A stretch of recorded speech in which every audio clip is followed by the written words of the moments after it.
கடந்த 2016ஆம் ஆண்டு வெளியான ஒரு நாள் கூத்து படம் மூலமா நடிகையானவங்க தான் நம்ம மதுரைக்கார பெண்ணான நிவேதா பெத்துராஜ். தமிழ் மட்டும் இல்லாம இவங்க தெலுங்கு படங்களையும் நடிச்சிட்டு வராங்க. ஒரு அழகான ஹீரோயின் கூட, அழகா நடிக்கக்கூடிய ஹீரோயினும் கூட இவங்க. பேட்மிண்டன் வீராங்கனையும் நிவேதா பெத்துராஜ். அதை தவிர்த்து கார் ரேசிங்லையும் ஆர்வமா இருக்கிறவங்க. இப்போ ரீசெண்டா பாத்தீங்கன்னா நிவேதா பெத்துராஜ் ஒரு பேட்டி கொடுத்திருக்காங்க. இந்த பேட்டியில அவங்க சொன்ன ஒரு விஷயம் ரசிகர்களின் கவனத்தை ஈர்த்திருக்குதாம். அப்படி என்னதான் பேட்டியில நிவேதா சொல்லியிருக்காங்கன்னு பாத்தீங்கன்னா, நான் ஏதாவது நெகட்டிவா நினைச்சேனா அப்படியே எனக்கு நடந்துருது. என் பாய் ஃப்ரெண்ட் எனக்கு துரோகம் செஞ்சுட்டு ஏமாத்திட்டு போயிடுவான்னு நினைச்சேன்.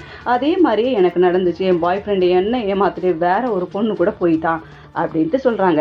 நிவேதாவை ஏமாத்தின பாய் ஃப்ரெண்டு யாரா இருக்கும்ட்டு ரசிகர்கள் யோசிக்கிறீங்களா? இப்போ கொஞ்ச நாளைக்கு முன்னாடி பாத்தீங்கன்னா நம்ம சவுக்கு சங்கர் உதயநிதி நிவேதாக்கு வீடு வாங்கி தந்தாரு அப்படின்ற ஒரு விஷயத்த சொல்லியிருந்தாரு. அதுவும் துபாயில வாங்கி கொடுத்தாரு அப்படின்ட்டு பேசின வீடியோ பெரும் சர்ச்சையாச்சு. அதுக்கு நிவேதா மறுப்பும் தெரிவிச்சிருந்தாங்க. இது குறிப்பிடத்தகுந்த விஷயமா பார்க்கப்படுது. இதே போல நிறைய விஷயங்களை நான் உங்களோட அப்பப்ப ஷேர் பண்ணிக்க வருவேன்.